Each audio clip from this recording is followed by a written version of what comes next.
खरं तर ना आज व्हिडिओची सुरुवात ही संध्याकाळी झाली. तर आज संध्याकाळच्या चहापासून सुरुवात झालेली आहे.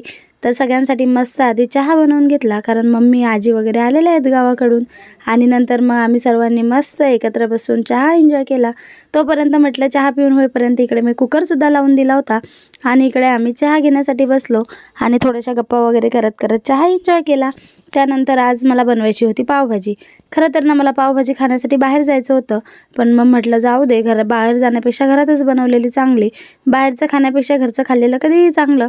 आणि माझ्या बाळालासुद्धा आज पावभाजी खायची होती, तर त्यासाठीच मी इकडे पावभाजी बनवायला घेतली. खरं तर ना बाहेरच्यापेक्षा घरी जे आपण बनवतो ना त्याची चव खरंच छान लागते.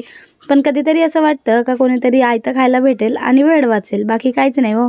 पण नवरा बोलला घरातच बनवा आणि घरीच खा, मी पाव घेऊन येतो. तर मग ठीक आहे, मग मी मस्त इकडे भाजी बनवून घेतली आणि भाजी बनेपर्यंत मिस्टर मस्त गरमागरम फ्रेश असे पावसुद्धा घेऊन आले होते. तर इकडे मी पावसुद्धा बटर लावून मस्त असे शेकून घेतले आणि इकडे आमची गरमागरम पावभाजी तयार झाली. तुम्हीसुद्धा खाऊन बघा आणि व्हिडिओ आवडला असेल तर लाईक शेअर करा, चॅनलला सबस्क्राईब जरूर करा. Bye bye.